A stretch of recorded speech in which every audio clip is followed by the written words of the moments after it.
రాకా గారు, deep state గురించి ఇందాక మీరు మాట్లాడడం జరిగింది. దాని గురించి అవగాహన ప్రజలకి ఇంకా ఎలా పెంచవచ్చు?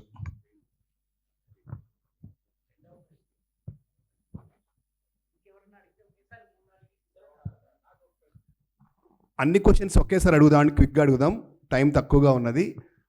Raise your hand.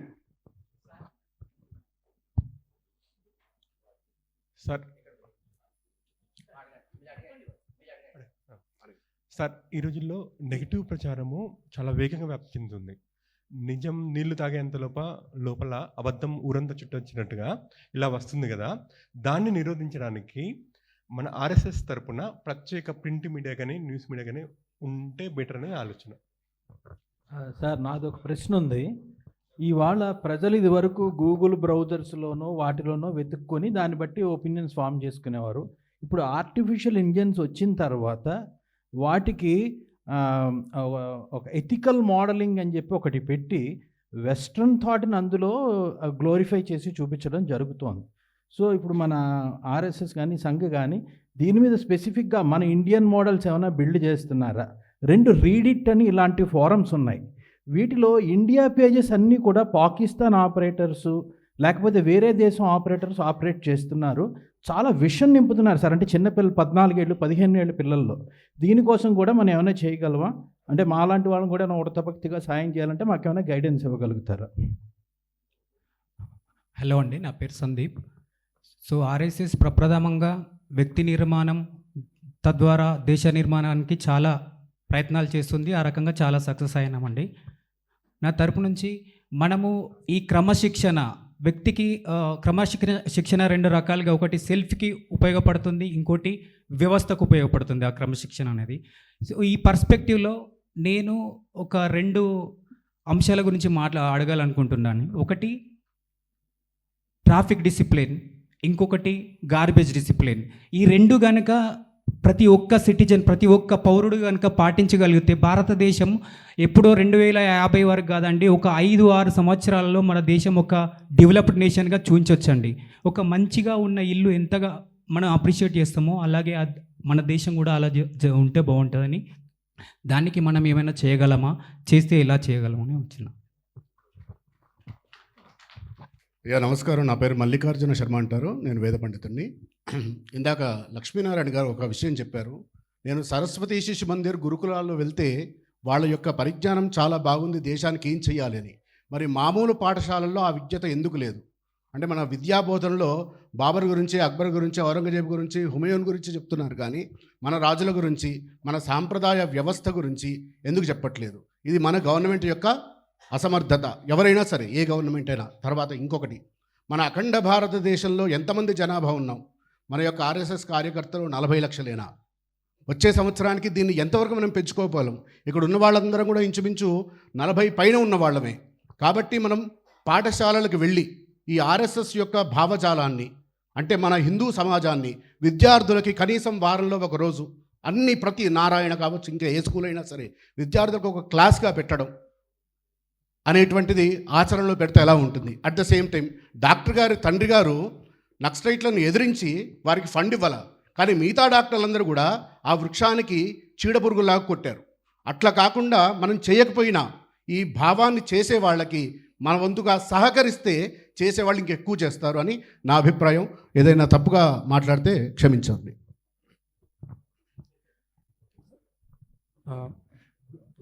నమస్కారం అండి.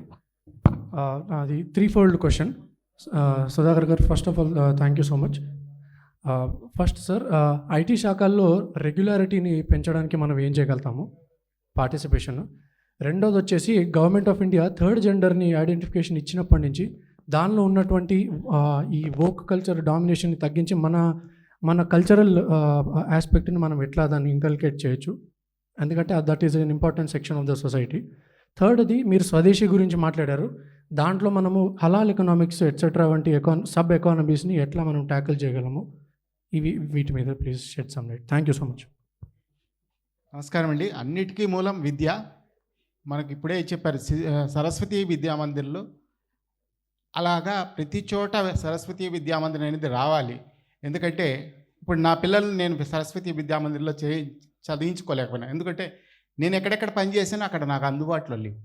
కాబట్టి భారతీ భవన్స్, ఈ సరస్వతి విద్యా మందిర్లో మనం ఎందుకు ఎక్కువగా డెవలప్ చేయాలి, ప్రతి చోట డెవలప్ చేస్తే మనకు అనుకున్నవన్నీ సంఘ్ ఏమైతే ఆలోచిస్తుందో అవన్నీ కూడా ఖచ్చితంగా జరిగిపోతాయని నా ఆలోచన. సమయం లేదండి ఇంకా. చివరిగా వార్త కలవచ్చు మీరు. క్వశ్చన్ లేకపోతే చెప్పండి ఏంటి. నమస్తే అండి, నా పేరు చంద్రశేఖర్. ఈ సుధాకర్ జీ, మేము రాకా లోకం సబ్స్క్రైబ్ చేసుకుని ఉన్నాము. ఈరోజు ఒక గంట ప్రోగ్రామే కాదు, ఎవ్రీడే మీతో మాట్లాడుతున్నట్టే ఉంటుంది. సమాజంలో జరిగేటువంటి రుగ్మతల మీద, అన్నిటి మీద మీ యొక్క ఆలోచన విధానాన్ని మేము నిజంగా అనుభవిస్తున్నాం. ఎవ్రీడే మీ స్పీచ్ వింటాము. మరి ఇక్కడ అందుకే థ్యాంక్స్ చెప్దామని ఫోన్ చేసుకున్నాం. రాకా గారు వారికి sir, we can meet him last. దీనిలో కొన్ని వాస్తవానికి ప్రశ్నలు కావు, కొన్ని సలహాలు వాస్తవానికి. వాటన్నిటినీ పాటించాలి, వేగవంతం చేయాలి. ఉదాహరణకి విద్యాబోధన రంగంలో వారు అడిగినటువంటి ప్రశ్న చాలా ముఖ్యమైనది. సిలబస్ అంటే కేవలము స్కూళ్ళు నడిపిస్తే సరిపోదు, విద్యారంగంలో సిలబస్ మార్చాలి, సంస్కరణలు రావాలి అన్నటువంటి మాట వారు అన్నారు. వాస్తవానికి ఇది చాలామందికి తెలియని విషయం ఏంటంటే, ఈ గత సంవత్సరం నుంచి సిలబస్ మారడం ప్రారంభమైంది. న్యూ ఎడ్యుకేషన్ పాలసీలో భాగంగా చాలా మటుకు ఎడ్యుకేషన్ సిలబస్ మార్చడం మారింది. ఔరంగజేబు తర్వాత షాజహాను వీళ్ళకి ప్రాధాన్యం తగ్గి శివాజీ, రాణా ప్రతాపులకి సంబంధించిన వచ్చినాయి. ప్రాంతీయంగా ఉన్నటువంటి వీరుల యొక్క ప్రొఫైల్స్ హిస్టరీ టెక్స్ట్ బుక్స్లోకి వచ్చినాయి. ఆ తర్వాత చాలా రకాల టెక్స్ట్ బుక్కి సంబంధించినటువంటి, కరికులంకి సంబంధించినటువంటి, యాక్టివిటీస్కి సంబంధించినటువంటి మార్పులు వచ్చినాయి. ఇక్కడ ఇంజనీరింగ్ చదివే విద్యార్థులు ఉన్నట్టయితే, ఇంజనీరింగ్ చదివే విద్యార్థులకు ఇండిజినస్ నాలెడ్జ్ సిస్టమ్స్ అని ఒక సబ్జెక్ట్ని పెట్టారండి. ఇండిజినస్ నాలెడ్జ్ సిస్టమ్స్ అంటే భారతదేశపు ప్రాచీన విజ్ఞానం గురించి తెలుసుకోవాలి అని పెట్టారు. పెట్టిన తరువాత మొదటి 2 సంవత్సరాల వరకు దానికి మార్క్స్ పెట్టలేదు, కేవలం వినాలని పెట్టారు, ఎవరు వినలేదు. తరువాత దానికి మార్క్స్ కూడా పెట్టారు. కాబట్టి ఇప్పుడు కంపల్సరీగా చదువుతున్నారు. చాలా కాలేజెస్లో ఇండియన్ నాలెడ్జ్ సిస్టమ్స్ ఇంజనీరింగ్ లెవెల్లో ఆల్రెడీ మొదలైంది. కాబట్టి మనము కోరుకున్న మార్పు మొదలైంది. దీని ప్రభావం ఎప్పుడు కనిపిస్తుంది అన్నది ముఖ్యం. దీని ప్రభావం కనిపించాలంటే 30 years పడుతుందండి. ఇది ఆ ఓపిక ప్రజల్లోనూ సంస్థల్లోనూ ఉండాలి. ఎందుకంటే ఒక జనరేషన్ చాలా కన్ఫ్యూజ్డ్ స్టేట్లో ఉంది, వాళ్ళని ముందు సరి చేయాలి. తద్వారా 2వ జనరేషన్ని మనము మార్చాల్సి ఉంటుంది. కాబట్టి 15+15 30 years పడుతుంది. ఆ ప్రక్రియ ప్రారంభమైంది. ఈ 30 years ఈ పోరాటం కొనసాగినట్టయితే at the end of the 30 years you will see the kind of educational system that you want. అది వస్తుంది. దానికి అంత టైం పడుతుంది. ఇప్పుడు మనం చదువుతున్నటువంటి చెత్త ఏదైతే ఉందో ఇది 1969లో ప్రారంభమైందండి, 84లో వచ్చింది, ఈరోజు మనం చదువుతున్నాం. కాబట్టి even to corrupt India's educational system it took 30 years. So to set the educational system right, it takes 30 years. Let us have the patience and let us be confident about the things that are changing in the society. ఇది మొట్టమొదటి విషయం. రెండవది deep state గురించి ఎలా చెప్పాలి అని అడిగారు. వాస్తవానికి డీప్ స్టేట్ గురించి మనము ప్రపంచాన్ని డీప్ స్టేట్ గెలవనటువంటి ప్లేసెస్ చాలా ఉన్నాయండి. వాటి నుంచి మనం పాఠం నేర్చుకోవాలి. డీప్ స్టేట్ ఎంత ప్రయత్నించినా గెలవనటువంటి వ్యవస్థలు ఉన్నాయి. ఇండోనేషియాలో, నేపాల్లో, బంగ్లాదేశ్లో, కొలంబోలో, శ్రీలంకలో, పాకిస్తాన్లో deep state regime change operation చేసినప్పుడే ఇండోనేషియాలో కూడా చేయడానికి ప్రయత్నించింది. It did not succeed.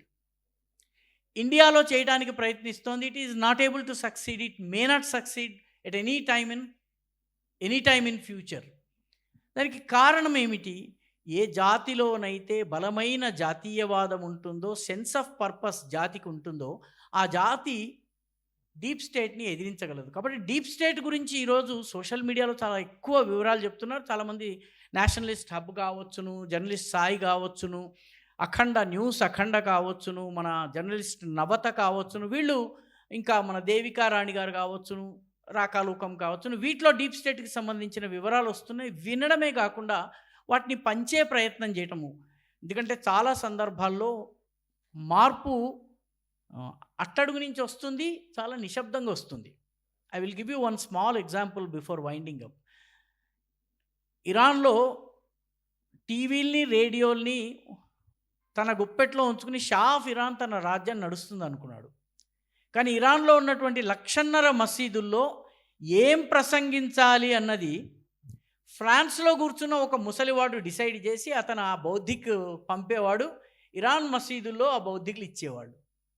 ఇరాన్లో విప్లవం వచ్చింది, అమెరికా ఓడిపోయింది, రాజు ఓడిపోయాడు, దేశం వదిలి పారిపోయాడు, ఈ రేడియో టీవీలు పనిచేయలేదు, అయతుల్లా ఖుమైనీ రాజ్యం వచ్చింది. మంచిదా కాదన్నది పక్కన పెడితే సర్వసాధారణ ప్రజానీకము నోటి మాట ద్వారా చేసేటటువంటి పని ఎక్కువ. ఇది గమనించాలి. పత్రికల్లో ఇంత మనకి వ్యతిరేక వార్తలు వస్తున్నాయి, కానీ తెలంగాణలో మీరు 3 అవర్స్ ఎక్కడికి ప్రయాణం చేసినా 20 శివాజీ విగ్రహాలు, 20 వివేకానంద విగ్రహాలు ఎలా వచ్చాయి? Go to any part of Telangana. If you travel for more than 3 hours, you would see at least 30 Vivekananda statues and around 20 to 15 Shivaji statues. ఇది ఎలా సాధ్యమైంది? సో ప్రజల నుంచి ప్రజల ద్వారా నోటి మాట ద్వారా చిన్న చిన్న గ్రూప్స్ ద్వారా ఇక్కడ ఒక 200 మంది ఉన్నాం. ఈ 200 మంది మళ్ళీ బయటకు వెళ్ళి దీని గురించి మాట్లాడినట్టయితే ఈ రకంగా పెద్ద పెద్ద వాళ్ళని ఓడించగలం. ఇది రెండవ విషయం అండి. మూడవది ఆర్టిఫిషియల్ ఇంటెలిజెన్స్ గురించి అన్నారు. ఆర్టిఫిషియల్ ఇంటెలిజెన్స్ కాదండి, నేను చేసేటటువంటి యూట్యూబ్ వీడియోస్ కూడా అమెరికా సెట్ చేసినటువంటి అల్గారిథం ప్రకారమే చేయవలసి వస్తుంది. నా స్వయం అనుభవం చెప్తాను. టారిఫ్ వార్ అన్న పదాన్ని గనక నేను టైటిల్లో పెడితే, if I write tariff war, monetization కాదు, డబ్బులు రావు. సో నేను టారిఫ్ వార్ అనొద్దు, టారిఫ్ బ్యాటిల్ అనొద్దు, టారిఫ్ కాన్ఫ్లిక్ట్ అనొద్దు, టారిఫ్ టసల్ అనొద్దు. I have to say tariff issue. కాబట్టి ఇది ఇంద్రజిత్ యుద్ధం. ఇంద్రజిత్ యుద్ధాన్ని ఇంద్రజిత్ టాక్టిక్స్ తోటే మనం ఓడించాలి. మనకి ఇంద్రజిత్ చేసిన మాయా యుద్ధం వాడు కనపడ్డు, but he influences the society and its brain. కాబట్టి ఆర్టిఫిషియల్ ఇంటెలిజెన్స్ని పూర్తిగా దాని వైఫల్యాలు చాలా త్వరగా మీకు కనపడబోతున్నాయి.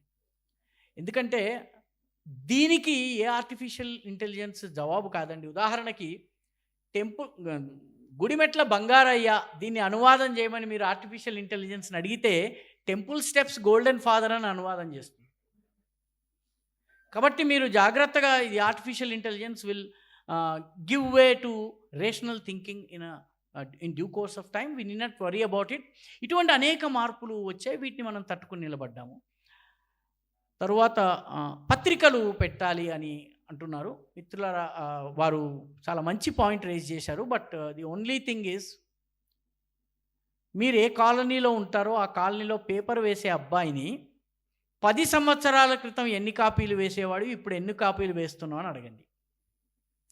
యూ వుడ్ నోటీస్ దట్ మీ అపార్ట్మెంట్స్, ఈ 100,000 అపార్ట్మెంట్స్లో వాడు అంతా కలిపి 40-50 పేపర్లకు మించి వెయ్యాడు.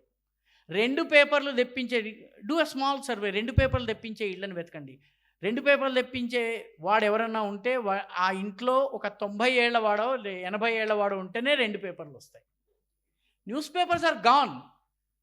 న్యూస్ పేపర్లు ఈరోజు వెబ్ ఎడిషన్స్ వస్తున్నాయి. చాలామందికి టెలివిజన్ ఈజ్ గాన్. ఈరోజు జబర్దస్త్కి ఉన్నటువంటి పాపులారిటీ దేనివల్ల తెలుసునండి? Jabardasth is popular not because of the TV program, but because of the bits that they upload on the YouTube digital. అందుకనే చాలా సంస్థల్లో టీవీలో పనిచేసేందుకు 10 మంది ఉంటే డిజిటల్ వింగ్లో పనిచేసేందుకు 100 మంది ఉంటున్నారు. ఈ చేంజ్ని మనం గుర్తించాలి. ఈరోజు న్యూస్ పేపర్ల తరము అయిపోయింది. న్యూస్ పేపర్ల ద్వారా మనము అసలు పోరాడాల్సినటువంటి పని లేదు. న్యూస్ పేపర్లను పక్కన పెట్టి కూడా 12 సంవత్సరాలు ఈ దేశంలో జాతీయవాద ప్రభుత్వాన్ని నెలకొల్పవచ్చని ఢిల్లీలో కూర్చున్న ఒక తెల్లగడ్డం ఆయన ఆల్రెడీ నిరూపించేశాడు. Is already proved that they are irrelevant to this society.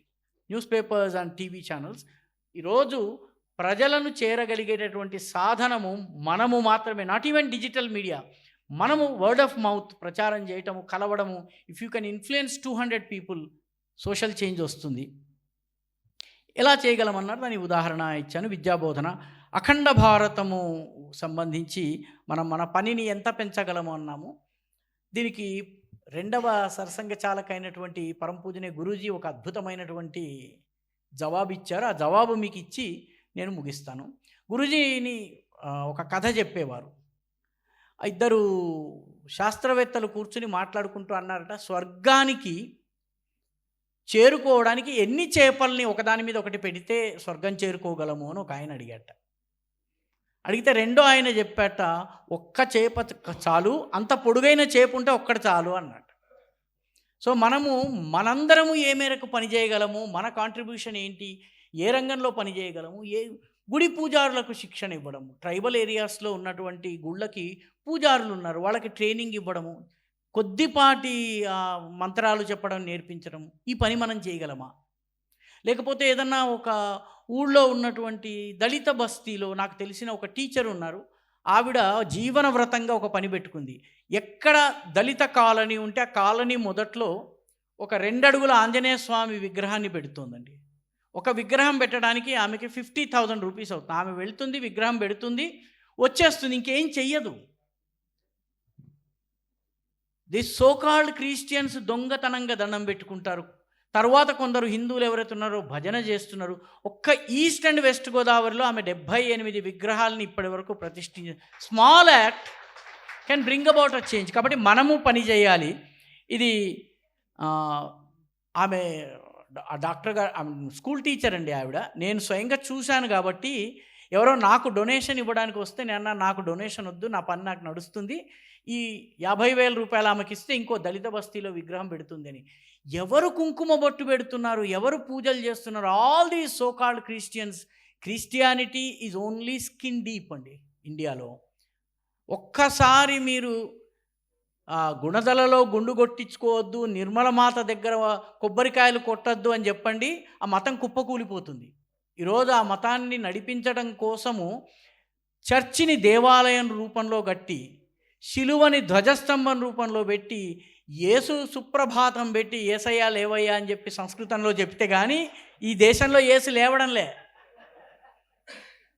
We are winnowing. ఇది మనము దృష్టిలో ఉంచుకోవాలి. ఆ తర్వాత ఐటీ శాఖల్ని పెంచాలి అని అన్నారు. మీరు ఐటీ ఎంప్లాయీ అయితే మీరు స్వయంగా ఒక శాఖ పెట్టండి. ఈ రకమైనటువంటి ప్రయత్నాలు చేయడం చాలా అవసరం. ఐటీ శాఖలు ఈరోజు చాలా అవసరం. ఎందుకంటే ఐటీ సెక్టర్ అనేది చాలా శరవేగంగా పెరుగుతోంది. ఒక ఐటీ సెక్టర్ అనే కాదండి, మీకు రాబోయే రోజుల్లో ఐటీ తర్వాత చార్టర్డ్ అకౌంటెంట్ సంఖ్య కూడా అంతే పెరుగుతోంది. సీఏలు ఇదివరకు 10-15 ఊళ్ళకు ఒక సీఏ కనిపించేవాడు కాదు. ఇప్పుడు మా కాలనీలో 6 సీఏస్ అవుతున్నారు. వీళ్ళందరూ ఇప్పుడు వచ్చేసి మీ అకౌంట్ మేము వేస్తాం రండి అని చెప్పి అడుగుతున్నారు. కాబట్టి we need to start more శాఖాస్. వోక్ కల్చర్ని ఫైట్ చేయడానికి, వోక్ కల్చర్ ఏదైతే ఉందో ఇది నిలబడదండి. వోక్ కల్చర్ నిలబడదు.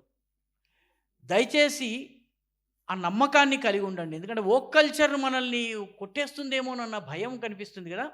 మీకు జస్ట్ 2 ఉదాహరణలు ఇస్తాను. మనందరం కూడాను 60s, 70s, 80s, 90s చదువుకున్న వాళ్ళే ఉన్నాం. మనలో ఎంతమంది పెళ్ళిళ్ళకి మామూలు భారతీయ డ్రెస్సులో వెళ్ళాం. ఈరోజు కనుక ఒక పెళ్ళి జరిగితే డబ్బున్నవాడైతే మాన్యవర్ దగ్గరికి వెళ్ళి కొనుక్కుంటాడు. ఇండియన్ డ్రెస్ లేకుండా ఈరోజు అమ్మాయి కానీ అబ్బాయి కానీ పెళ్లి చేసుకోవడం లేదు. పెళ్ళికి పలకరించడానికి, గిఫ్ట్ ఇవ్వడానికి వెళ్ళే వాళ్ళు కూడా మాన్యవర్ డ్రెస్సో భారతీయ డ్రెస్సో వేసుకుంటున్నారు. జాగ్రత్తగా గమనించండి. కాలేజెస్లో ఎథ్నిక్ వేర్ డే చేస్తున్నారు. ఎథ్నిక్ వేర్ డే నాడు కేరళ నుంచి వచ్చినటువంటి విద్యార్థి లుంగి కట్టుకుని తిరుగుతున్నాడు. నా ముందు ఇది నా పరంపర ఇది అని చెప్తున్నాడు. ధోతి కట్టుకుని వస్తున్నారు, చీర కట్టుకుని వస్తున్నారు, గాగ్రా చోళీలో వస్తున్నారు. Was this change visible some 30 years ago? 30 years ago వివాహాలు చూసిన వాళ్ళు, 20 years ago వివాహాలు చూసిన వాళ్ళు ఎథ్నిక్ వేర్ ఎందుకు ఈరోజు అమ్మాయి కడుతుందండి? కాలేజీకి ethnic, she is proud of her identity. We have to give her or give him more opportunities to show off his Hinduness or Indianness or భారతీయత. ఆపర్చునిటీస్ మనం బిల్డ్ చేయాలి. ఈ కార్యక్రమానికి, గణేష్ ఉత్సవానికి కాషాయం రంగు పట్టీ కట్టుకుని, కాషాయ రంగు టోపీ వేసుకుని, కాషాయ రంగు కుర్తా వేసుకుని జేబోలో గణేష్ మహారాజ్కి అని డాన్స్ చేయాలని 1980sలో కొందరు ఆర్ఎస్ఎస్ కార్యకర్తలు ప్రారంభించారు. ఈరోజు ఆర్ఎస్ఎస్ ఉన్నా లేకున్నా గణేష్ నిమజ్జనం అంటే ఎర్ర పట్టీ, ఎర్ర టోపీ, కాషాయ రంగు కుర్తా. ఈ మార్పు తీసుకుని రాగలం మనము. ఆడపిల్లలు, నేను 90sలో 2000sలో చూశానండి, వినాయక చవితి జరిగినప్పుడు only it was an exclusive male affair. Only Marwari and Sindhi and Gujarati girls use to dance on the streets. Today in the name of Hinduism, in the name of Ganesh Maharaj, అమ్మాయిలు నిమజ్జనంలో అబ్బాయిల కన్నా ఎక్కువ ఉంటున్నారు. ఎంత అద్భుతమైన social change. So we are winning, we are not losing. Woke culture మన ఘాగ్రా చోలీ ముందు ఓడిపోతుందండి. ఈ వోక్ కల్చర్ మీరు 364 రోజులు చేసేటువంటి వోక్ కల్చర్ ఏదైతే ఉందో వరలక్ష్మి వ్రతం నాడు పోతుంది. ఎందుకంటే నేను అంతా లెఫ్టిస్ట్ పేపర్లలో పనిచేశాను. ఈ అమ్మాయిలు 364 రోజులు లెఫ్టిజం గురించి మాట్లాడే వాళ్ళు వరలక్ష్మి వ్రతం వచ్చేటప్పటికి తోరాలు కట్టుకుని, చీరలు కట్టుకుని, 3-4 బొట్లు పెట్టుకుని వచ్చేవాళ్ళు. ఏమయ్యా అంటే నా మొగుడు బాగుండాలి. It cannot be defeated. భారతీయత కెన్ నెవర్ బి డిఫీటెడ్. ఈ వోకిజం అనేది ఫెయిల్ అవుతుంది. మీరు కనుక వోకిజంని అధ్యయనం చేస్తే, all those proponents of wokism they died very miserable deaths. మీరు ఫెమినిస్టుల జీవితాలను చదవండి. ఆత్మహత్య చేసుకున్న ఫెమినిస్టులు ఎంతమంది చదవండి దయచేసి. చదివితే మన దేశంలో ఫెమినిజం అని, వెస్టర్న్ కాన్సెప్ట్ ఆఫ్ ఫెమినిజం అని ప్రమోట్ చేస్తున్నారు. టెక్స్ట్ బుక్లో ఎగ్జామ్ల కోసం రాయొచ్చు, కానీ మీకు ఫెమినిస్టులు అందరూ కూడాను ఆత్మహత్య చేసుకున్నారు. అందరూ, చాలా 80% of the feminist they change their opinions or they died because of promiscuity కావచ్చును, బికాజ్ ఆఫ్ లోన్లీనెస్ కావచ్చును. స్వదేశీని పెంచటము, హలాల్ ఎకనామిక్స్ మీద అంటున్నారు. హలాల్ ఎకనామిక్స్ మీద పోరాటము ఆల్రెడీ ప్రారంభమైంది. And it is going to succeed in this country. ఎందుకంటే సమస్య ఎక్కడ వస్తుందంటే, హూ ఈజ్ యాక్సెప్టింగ్ హలాల్ ఎకానమీ? వీఆర్ యాక్సెప్టింగ్ హలాల్ ఎకానమీ. 1995లో I came back from Assam. ఆ టైంలో హలీం అనేటటువంటి పదము was limited. The outer boundary of హలీం was Niagara hotel in Chadarghat. 1995 I came back from Assam, and the word Halim or Haris were known only till Niagara Hotel, which is on the turning of the Chadar Ghat. Beyond that, in the Secunderabad area, there was no Halim. Those interested in Halim, they used to go all the way to Niagara Hotel. ఇప్పటికీ Niagara hotel ఉంది. మొన్న వెళ్ళినప్పుడు చూశాను, tea serve చేస్తున్నారు అక్కడ. ఈరోజు దమ్మాయిగూడలో అరడదను haleem centres వచ్చినాయి. వాడు హలాల్ చేస్తాడు. గవర్నమెంట్ ఏం చేయగలుగుతుంది? If you eat. See we have a success story. Government Shivaji గురించి ఒక్క వాక్యం చెప్పినా ఊరూరా శివాజీ విగ్రహాలు వచ్చినాయి. There lies our success. హలాల్ ఎకానమీ గురించి మనం ఎంత ప్రచారం చేసినా మనవాళ్లే హలీం తింటున్నారు. There lies our failure. So మన ఫెయిల్యూర్ ఎక్కడుంది, మన సక్సెస్ ఎక్కడుంది? Where we are able to rouse the nationalist sentiments and where we are failing. మహా వాళ్ళు ఇక్కడ ఓడిపోతారండి. వాళ్ళు ఇది. అందుకనే మన వాళ్ళు ఏమంటారంటే, కాశీకి వెళ్తే వంకాయ వదిలేయి, కాశీకి వెళ్తే అది వదిలేయి. ఎందుకు చెప్తారంటే, ముందు దీన్ని కంట్రోల్ చేయాలి కాబట్టి మనకు ఆ హలీం చూస్తే కాశీలో హలీంని వదిలేసిరండి దయచేసి. ధన్యవాదాలు.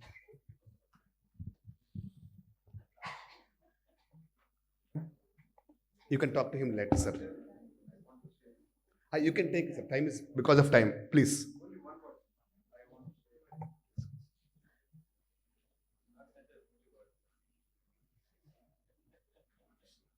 Yes.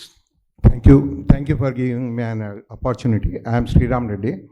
My only request to all the audience, our friends, that ఇంతవరకు చెప్పింది ఏంటంటే, మనము ఏం మార్పు తేవాలి అనేది ఎలా చేయాలనో మన పెద్దలు చెప్పారు. కాకపోతే నా రిక్వెస్ట్ ఏంటంటే, ఈ మార్పు తెచ్చే కంటే మొదలు ఒక్కసారి మనము మన లోపల మన ఇంట్లో ఏం మార్పు తెచ్చామో ఒక్కసారి మనం గమనించాలి, మనం చేయాలి. మనం first and the foremost thing, మనము బయటికి వెళ్ళే మొదలు చాలామంది అయితే మనం ఈ 40, 50s వాళ్ళు అయితే ఎలాగో స్నానం చేయగానే పోయి దీపానికి ఒక దేవుడికి దీపం పెడతాం, ఇంత నైవేద్యం పెడతాం, బొట్టు పెట్టుకుంటాము, బయటికి వెళ్తాం. ఈ పని మనకు ఉన్న 2 పిల్లలు 3 పిల్లలు ఇంట్లో వాళ్ళు చేస్తున్నారా లేదా అనేది చూడాల్సిన బాధ్యత మన మీద, వాళ్ళు బొట్టు పెట్టుకుంటున్నారా లేదా అనేది చూడాల్సిన బాధ్యత మన మీద. మనం బయట వేరే వాళ్ళ తర్వాత మన ఇంట్లో చేస్తుండా లేదా, ఇదే పని మళ్ళీ మనం సాయంత్రం వచ్చిన తర్వాత ఆ పిల్లలకు అరే పోయి మొహం కడుక్కొని స్నానం చేసో మళ్ళీ ఒకసారి బొట్టు పెట్టుకొని ఆ దేవునికి నైవేద్యం పెట్టమని చెప్పాల్సిన బాధ్యత మన మీద ఉంది. ఎందుకు అంటే ఎంతోమంది వికలాంగులుగా ఉన్నారు, ఎంతోమంది అలా ఉన్నారు, they don't have the food to eat, hungriness అనేది ఉండే, వాళ్ళు బతకడానికి దినం మొత్తం పనిచేస్తారు. కానీ మన పిల్లలు మాత్రము అంతా వాళ్ళకు ప్యాంపరింగ్ రైట్ ఫ్రమ్ చైల్డ్హుడ్, వాళ్ళకి తిండి ఫికర్ లేదు, ఉండడానికి లేదు, తల్లిదండ్రులు ఉన్నారు, అందరు ఉన్నారు. కనుక మనం చేయాల్సింది 2 minutes అన్న మన దేవుడికి మనము కృతజ్ఞత తెలుపుకోవడానికి ఇది చేయించాల్సిన బాధ్యత మన మీద ఉంటుంది. కనుక మనం మినిమం మన ఇంట్లో ఇది మాత్రం తప్పకుండా స్టార్ట్ చేయాలనేది నా request. Thank you very much for giving me అన్న. మిత్రులారా, వారు చెప్పిన విషయానికే కొనసాగింపు. ఇందాక పరివర్తనలో కుటుంబ ప్రబోధిని అన్న విషయం చెప్పాము, ఎలాబరేట్ చేయలేదు, కానీ అదే పని అనమాట. చాలా సందర్భాల్లో మనము గెలుస్తున్నది మనకు కనపడదు. ఉదాహరణకి ఆజ్ కీ రాత్ మజా హుస్న్ కా ఆంఖోं से लीजिए అనేది వైరల్ సాంగ్, కానీ కుల తిలక రారా నిన్నెత్తి ముద్దులాడెదరా కూడా వైరల్ సాంగ్. మనం దీనిని ఈ పాజిటివ్ డెవలప్మెంట్ని మనం చూడటం లేదు. మనం we are only worried about the negative things. Positively we are winning అని రఘుకుల తిలక రారాకి డాన్స్ చెయ్యనటువంటి యువకుడు లేడు. ఈసారి గణేష్ నిమజ్జనంలో రఘుకుల తిలకాకి డాన్స్ చేసిన ఒక్క గణేష్ ప్యాండల్లో ఆజ్కి రాత్ మజా హుస్న్ కా ఆంఖోं से लीजिए అన్నాడా? కాబట్టి వీఆర్ విన్నింగ్.